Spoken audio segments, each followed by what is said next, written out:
Au nom de Femmes en Mission, nous vous saluons de partout où vous nous suivez. Nous sommes très heureuses de pouvoir encore nous retrouver ensemble avec vous aujourd'hui. La dernière fois, je crois que c'était avec la série Comment surmonter la mort d'un proche et ça fait déjà un long moment.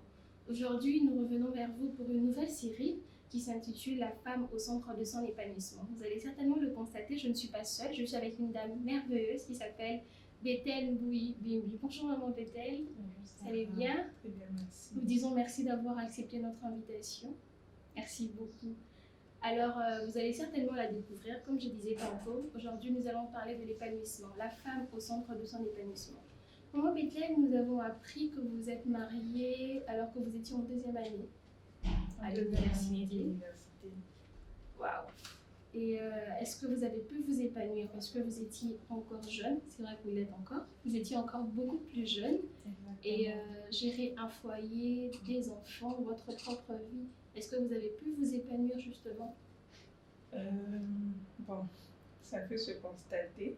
Mhm. Si je suis l'invitée du jour, c'est parce que certainement vous-même vous l'avez constaté avec moi. Mhm. Je vais le dire, oui, je me suis épanouie.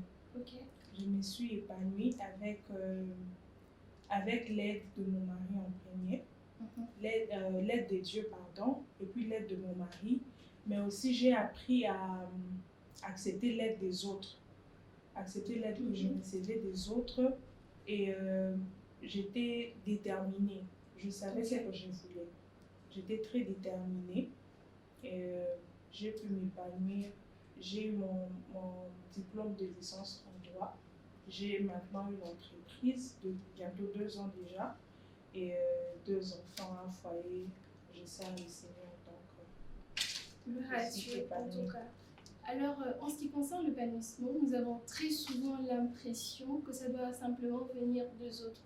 Parce que quelquefois, on a été marginalisé, on a été maltraité quelquefois et accusé, acculé par certaines personnes et même par les circonstances. Et on a l'impression qu'il faudrait simplement que ça vienne de quelqu'un d'autre. Je vais me mettre en couple parce que je veux recevoir de l'amour. Je veux m'habiller parce que je veux qu'on me complimente. Qu'est-ce que vous parlez de cette attitude-là? Vous pensez pardon de cette attitude parce que justement, nous devons parler de sortir de la victimisation. Exactement. En fait, moi ce que je dirais, c'est que si on le veut, on peut s'épanouir. Okay. Tout va de la volonté. Mais seulement ce n'est pas si évident. Ce n'est pas si évident vu les circonstances qu'on peut rencontrer tout au long de notre vie. Ça peut nous enfoncer dans plusieurs choses, dans plusieurs petites prisons dans notre vie qui nous empêchent de nous épanouir. Et parmi ces petites prisons, il y a comme par exemple les blessures intérieures qui peuvent faire à ce que l'on condamne tout le monde. Soit un manque d'affection, où on devient dépendante affective. On recherche à ce que l'homme comble les vides de nos cœurs. On recherche à ce que les études, le travail comblent les vides de nos cœurs, alors que ce n'est pas ça. Pour avancer un peu, avant d'avancer, moi j'aimerais qu'on parle de l'épanouissement. En fait, c'est vraiment quoi l'épanouissement? L'une des définitions de l'épanouissement, c'est de donner à quelqu'un la plénitude de ses facultés, le rendre heureux et comblé. Alors, le réel épanouissement, l'épanouissement, le vrai, moi, je pense que ça doit commencer au-dedans de nous, à l'intérieur de nous. Vous voyez? Avant qu'on ne parle de l'épanouissement extérieur, où on voit une personne évoluer dans chacun des domaines de sa vie, moi, j'aime parler d'abord de l'épanouissement intérieur. Parce que même la Bible le dit, j'aimerais que tu prospères à tous égards comme prospère l'état de ton âme. Quand ton âme est prospère, quand tu es épanoui au-dedans de toi, dans tous les autres domaines de ta vie, tu peux facilement t'épanouir. Donc, l'épanouissement n'est pas d'abord extérieur. Aujourd'hui, on peut voir qu'il y a des gens qui réussissent, entre guillemets. Moi j'aime toujours dire réussir, entre guillemets. Qui ont beaucoup d'argent, qui ont plusieurs voitures, la renommée, n'en parlons même pas, mais qui se suicident à la fin. C'est parce que leur âme ne prospère pas. C'est parce que leur âme n'est pas épanouie. Et moi, je pense que le meilleur épanouissement, le réel épanouissement, commence à l'intérieur de nous. Et donc, comme je l'ai dit, la Bible voudrait que nous prospérions à tous égards. Et l'épanouissement au niveau de l'âme, à l'intérieur de la femme, nécessite certaines choses très importantes, comme par exemple la guérison des blessures intérieures, et la réconciliation avec sa propre personne, et aussi, comme on va parler de la victimisation, sortir de la victimisation.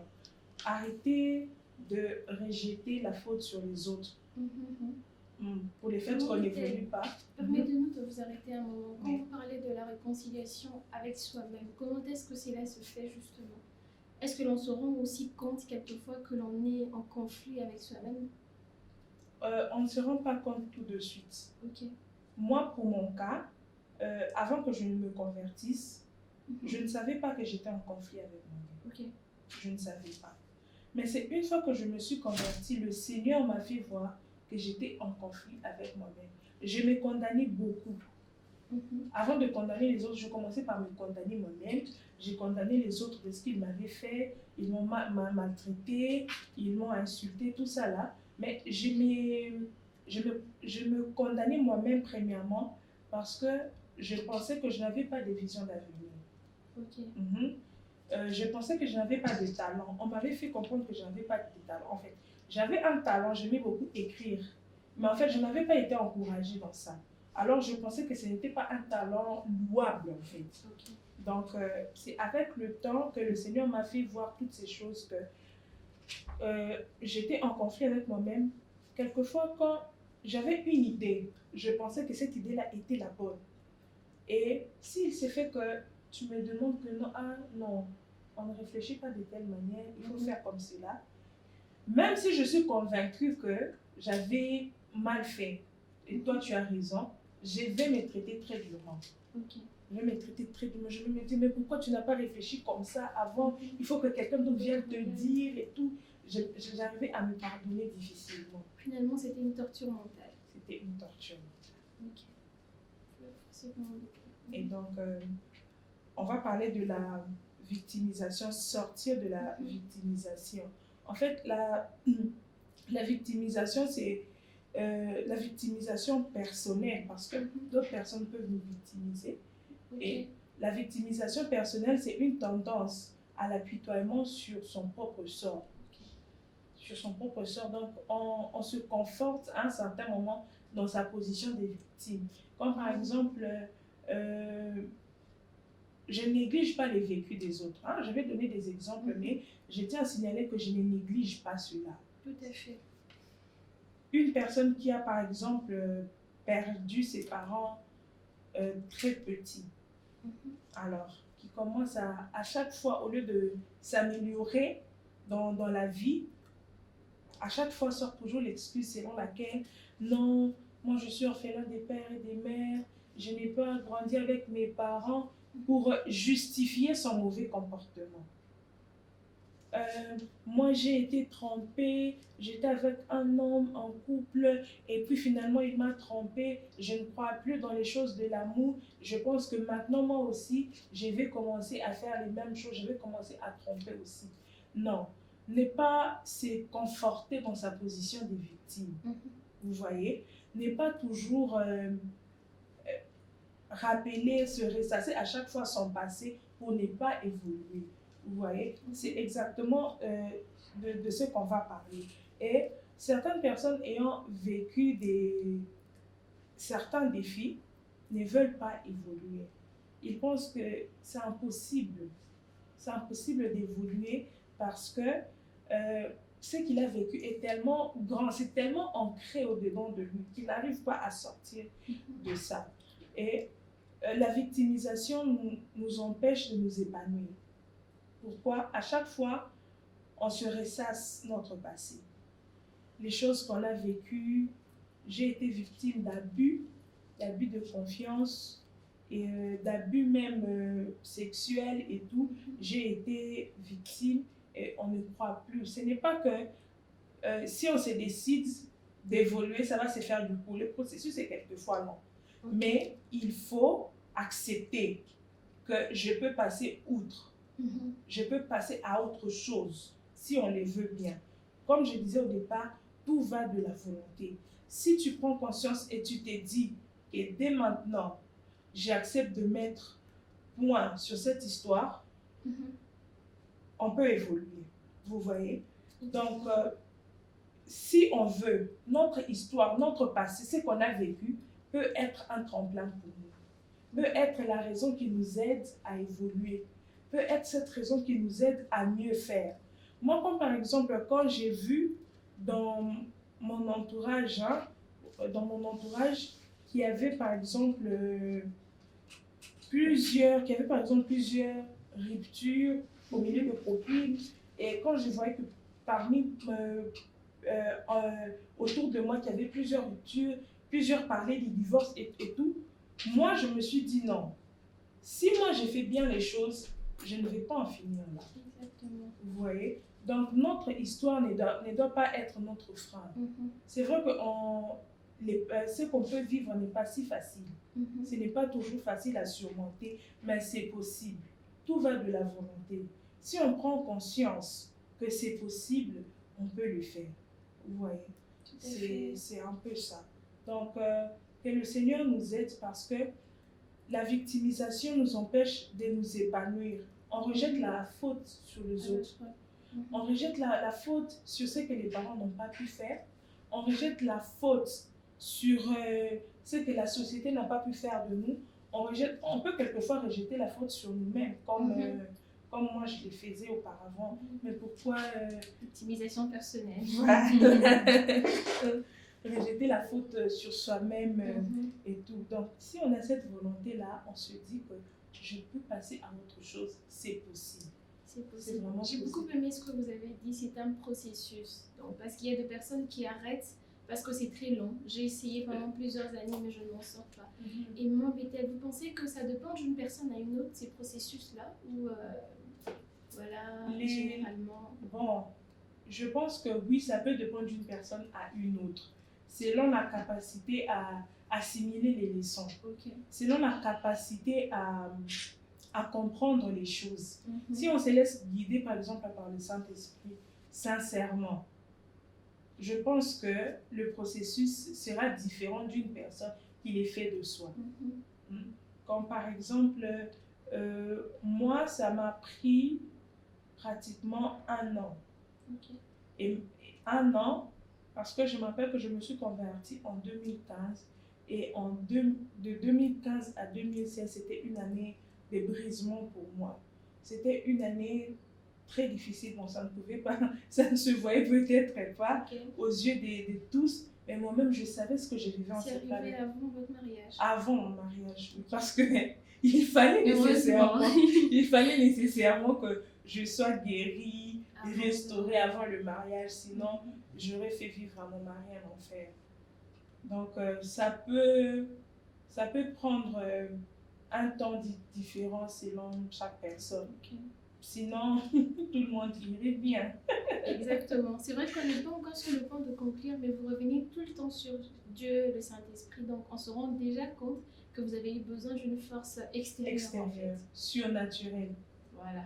C'est mieux dit, surnaturelle. Ça peut venir justement d'un homme. D'un homme. Oui. Nous vous écoutons, maman. Donc, j'ai eu besoin d'une force surnaturelle pour cela. Donc, si on a la facilité à assimiler les leçons que le Seigneur nous donne, parce que moi, ce que moi j'ai vécu avec le Seigneur, moi j'appelle ça toujours une école. C'était vraiment une école où le Seigneur m'avait même à un certain moment retiré des autres. Parce que j'étais à un certain moment dépendante affective. Il fallait que j'aie une amie pour que je me sente bien. Et je voulais m'inscrire dans une université. Le Seigneur m'a dit, tu ne vas pas là-bas. Parce qu'il y avait mes amis là-bas. Le Seigneur m'a envoyé dans une autre université où j'étais seule. Et j'ai appris à apprécier ma propre compagne. Pour rester un peu dans cette brèche qu'on va refermer très bientôt, nous avons reçu des cas avec Femmes en Mission de femmes qui ne supportent pas rester seules au point que la personne n'arrive pas à marcher seule. Il faut forcément qu'il y ait quelqu'un. Pensez que pour ce cas-là, il s'agit d'une dépendance affective ou il y a autre chose dans ce cas-là? Je pense que ça doit être une dépendance affective. Parce que à un certain moment, il faut apprendre à se retirer des autres aussi. Moi, ce n'est pas que je suis devenue asociale, mais je prends goût à ma propre personne. Je prends goût à passer du temps avec moi-même, faire même la conversation avec moi-même, me poser des questions, me poser des questions, me demander, mais qu'est-ce que tu penses de ça?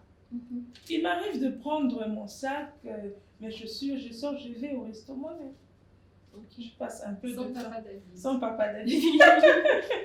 Mais bon, il vient me chercher après. Voilà, heureusement. Donc, j'aime beaucoup passer du temps avec moi-même. Par rapport à celles qui dépendent des autres, veulent nécessairement la compagnie de quelqu'un d'autre, je pense qu'elles n'ont pas encore, sans juger, elles n'ont pas encore subi cette transformation-là avec le Seigneur. On peut être converti. On peut être converti, avoir reçu Christ dans nos vies comme Seigneur et Sauveur, mais le processus de guérison n'a pas tellement commencé.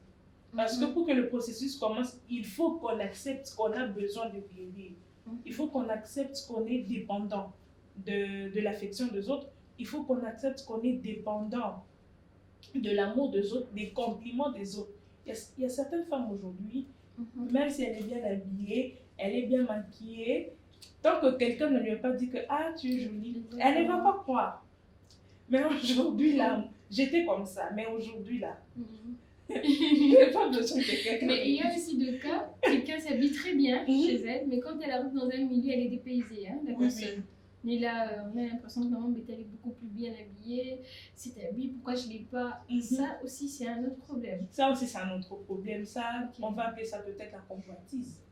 Ça, c'est la convoitise et la comparaison. Donc, celles qui n'ont pas encore subi ce processus-là de transformation doivent le demander au Seigneur. Elles doivent d'abord reconnaître que ce n'est pas bien, savoir que ce n'est pas bien d'apprécier de ne pas apprécier sa propre présence, sa propre compagnie, ce n'est pas bien. Parce qu'il y a certaines personnes, tant qu'elle n'est pas en ligne, tant qu'elle n'a pas de méga, ça ne va pas pour elle. Elle est seule à la maison, mais elle s'ennuie totalement. Elle doit être en ligne, voir ce qui se passe, écrire aux autres pour qu'elle se sente mieux. Et ça, c'est une insécurité en fait. C'est vraiment une insécurité. Moi, le Seigneur m'a fait grâce, j'ai guéri de ça. J'ai passé du temps seule là à l'université, à la pause, j'ai passé du temps seule. Ça m'a permis de me connaître moi-même. C'est donc de la bonne solitude finalement. Exactement. Donc, on va rentrer à la victimisation. Donc, il faut savoir que les autres nous ont fait subir certaines choses. Il y a certaines personnes qui ne vont même pas le reconnaître, qui ne vont même pas se rappeler que justement, elles nous ont fait vivre ça, elles nous ont maltraités. Moi, j'ai été par exemple victime d'harcèlement scolaire. J'ai été victime d'harcèlement scolaire, mais aujourd'hui je me rencontre avec les professeurs. Non, pas les professeurs, les amis qui me harcelaient. Qui tout bonnement me saluent, on fait la conversation. Comme si de rien n'était. Je me dis que ils ne se rendent peut-être pas compte qu'ils me faisaient du mal. Ou peut-être qu'ils ont oublié, ce n'est plus dans leur tête. Mais moi, j'ai sombré à un certain moment dans des choses pas bien à cause de leurs paroles qui m'ont fait manquer d'estime de moi, qui m'ont fait manquer d'amour pour ma propre personne. Ils ne s'en rappellent peut-être pas. Et donc, j'aimerais dire à une femme que ce que tu as vécu, ce n'est pas une fatalité. C'est possible de sortir de cela. Ceux qui t'ont fait du mal peuvent ou ne pas s'en rappeler.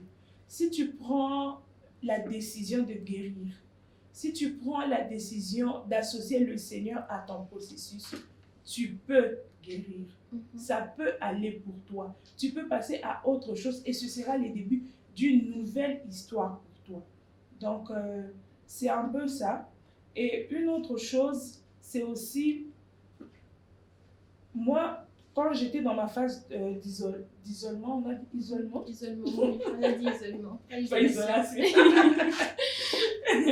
Quand j'étais dans ma phase d'isolement, le bon isolement. Oui. Voilà. Solitude, la bonne solitude, voilà.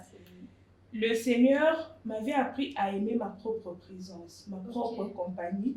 J'ai même eu cette capacité-là à prendre des bonnes décisions. Tout à fait. Des décisions venant de moi, parce qu'à un certain moment, je dépendais de ce que les autres diraient. Qu'est-ce que tel dira? Qu'est-ce que tel dira? Qu'est-ce que tel dira? Et le Seigneur m'a appris à ne compter que sur lui et sur mes propres choix. Et puis, quand cette phase-là de brisement est finie, alors le Seigneur m'a aidé, a maintenant mis en moi cette envie-là, ce besoin de me faire accompagner. Parce que c'est toujours important d'avoir autour de soi des personnes de qualité.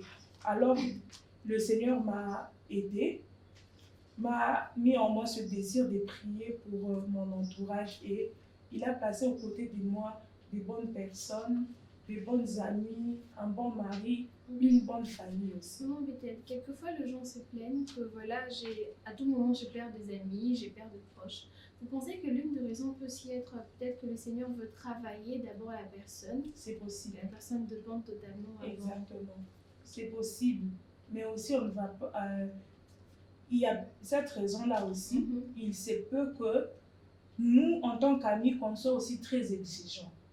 Qu'on exige à nos amis ce qu'ils ne peuvent pas nous donner, par exemple. Ah non, toi, tu ne m'appelles pas, il faut m'appeler 3 fois par jour. Tu me reprends en retard, tu ne te fais pas voir, tout ça. Et on exige aux autres des choses qu'ils ne peuvent pas totalement nous donner parce qu'ils ont leur vie, ils ont d'autres occupations, ils ne peuvent pas nous être dédiés.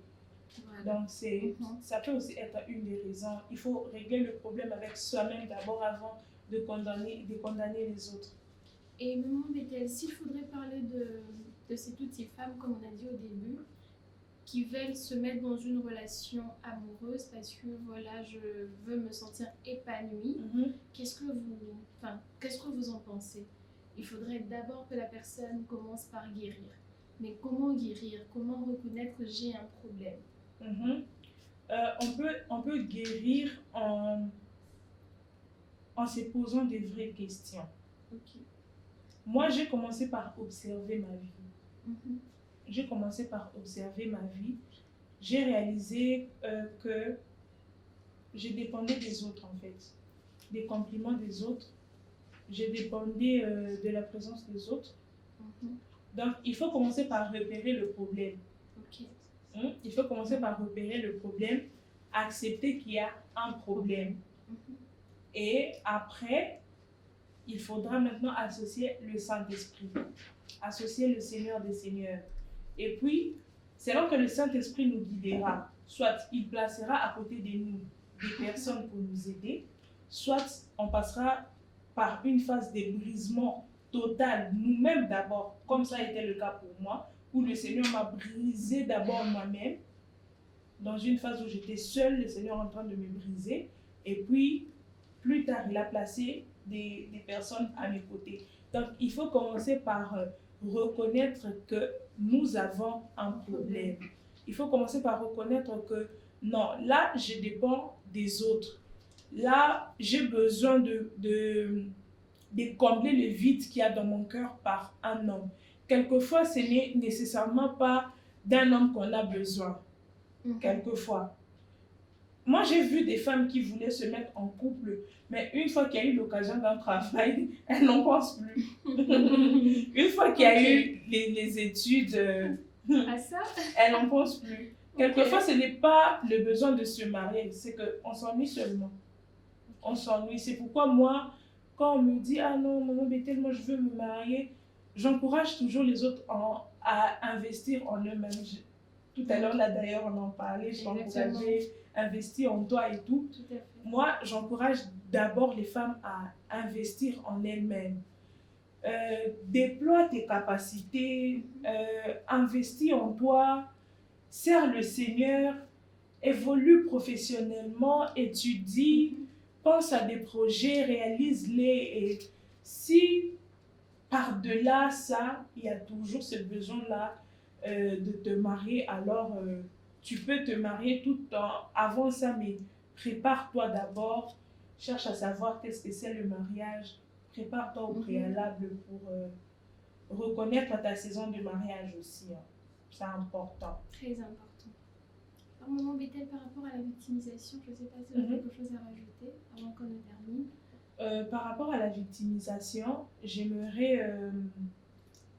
que une femme prenne conscience que il n'y a que toi et Dieu qui pouvez faire que vous passez à autre chose.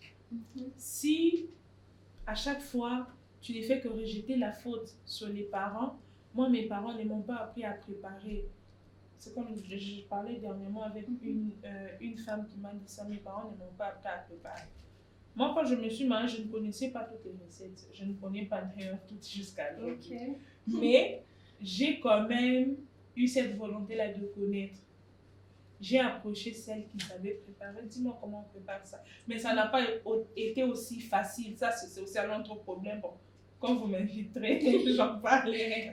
Tout à fait. Et j'ai eu le courage d'aller vers les autres. J'ai eu le courage de faire des recherches. Vous voyez? Donc, ne rejette pas à toujours la faute sur les autres. C'est vrai que dans ton enfance, tu as vécu tous ces abus. C'est vrai que même dans ta vie d'adulte, tu continues de vivre certaines choses. Mais sache que tu ne les vivras pas éternellement. Tu ne les vivras pas éternellement si tu veux que les choses changent. Si tu ne veux pas que les choses changent, tu vas demeurer comme ça. Tu vas continuer à jeter la faute sur les autres. Tu vas continuer à blâmer les autres. Et même pour certaines erreurs que tu commettras, tu blâmeras les autres. Si aujourd'hui tu prends la décision d'associer le Seigneur, d'associer aussi ta propre personne dans la chose, ça va aller pour toi. Et le Seigneur ne manquera pas de se faire voir, de se manifester dans ta vie et tu pourras guérir. Merci beaucoup, maman Bethel. Elle l'a si bien dit, si elle a pu s'en sortir, c'est que vous pouvez aussi vous en sortir. Dans tout ce qu'elle a énuméré comme point, si vous vous retrouvez quelque part, vous sentez que vous êtes dépendant des autres, dépendant de l'amour des autres, de compliments des autres, ça peut changer. Alors que vous avez repéré où est-ce que vous avez des failles, commencez à y travailler maintenant. Demandez à Dieu de placer de bonnes personnes autour de vous. Demandez à Dieu de vous enseigner et de vous aider. Maman Bethel, avant qu'on finisse, j'aimerais que vous puissiez prier pour certaines personnes qui veulent aujourd'hui, alors qu'ils vous ont suivi. Écoutons et comprenons que c'est cette force surnaturelle au fait qui a fait tout. Les personnes qui voudraient recevoir Christ dans leur vie, est-ce que vous pouvez prier avec eux et aussi recommander toutes ces femmes qui ont déjà reçu les Seigneurs, mais qui ont su repérer que voilà, moi j'ai un problème affectif, qui auront besoin certainement d'une aide quelconque. Est-ce que vous pouvez prier pendant 1 minute seulement? Éternel des armées, je te recommande tes filles, Seigneur, qui ont au-delà de tout besoin de toi. Même si elles ne se rendent pas compte, Seigneur, c'est de toi qu'elles ont besoin. Seigneur, toi, tu es capable de restaurer, Seigneur. Tu l'as fait avec moi et tu peux le faire avec ma soeur. Éternel Dieu des armées, je te recommande ta fille qui a besoin de toi. Seigneur, restaure son cœur. Yahweh Dieu Tout-Puissant, donne-lui, Seigneur, la capacité de s'aimer avant que les autres ne l'aiment. Accorde-lui, éternel Dieu des armées, beaucoup d'amour pour sa propre personne avant qu'un homme ne l'aime. Accorde-lui, éternel Dieu des armées, l'amour pour sa propre personne avant qu'elle n'ait un travail. Accorde-lui, éternel Dieu des armées, l'amour pour sa propre personne avant qu'elle ne se lance dans ses études, Seigneur. Yahweh Dieu Tout-Puissant, que celles qui ne te connaissent pas, Seigneur, Yahweh Dieu, qu'elles te rencontrent dans leur vie. Yahweh Dieu Tout-Puissant, je t'ai rencontré, Seigneur, et je ne suis pas prêt de t'abandonner. Yahweh Dieu Tout-Puissant, fais-le aussi pour ma sœur. qu'elle découvre, éternel Dieu des armées, les délices qu'il y a dans le Seigneur Jésus. Et oh Dieu Tout-Puissant, tout ceci sera pour ta gloire. Merci de bénir, éternel, de restaurer des vies, de restaurer des cœurs, Seigneur. Tout cela pour ta gloire, dans le puissant nom de Jésus. Amen. Amen. Merci beaucoup, Maman Bethel. Merci beaucoup, Femme en Mission, pour la considération et l'honneur. Que le Seigneur vous renouvelle. Amen. Et qu'il bénisse davantage toute la structure. Amen. Merci beaucoup, Maman Bethel. Nous ne l'avons pas dit au début, mais Maman Bethel est aussi CEO de Bethel Décor Design. Bethel Design and Déco. Ah, ok, merci, désolée. Alors voilà, vous pouvez la suivre sur Instagram. Elle est disponible aussi pour ceux qui veulent peut-être parler avec Maman Bethel. Vous pouvez l'écrire sur Instagram. Elle est disponible. On remercie également Papa David parce que s'il n'était pas d'accord, elle ne serait pas là. Papa David, merci beaucoup. Et donc, mesdames, c'est ainsi que nous allons déjà nous séparer. Nous voulons juste dire quelque chose en définitif, c'est que vous êtes vous-même au centre de votre épanouissement. Il ne s'agit pas de quelqu'un d'autre ou d'un autre soutien, mais il s'agit de vous-même. Que le Seigneur vous bénisse et à très vite.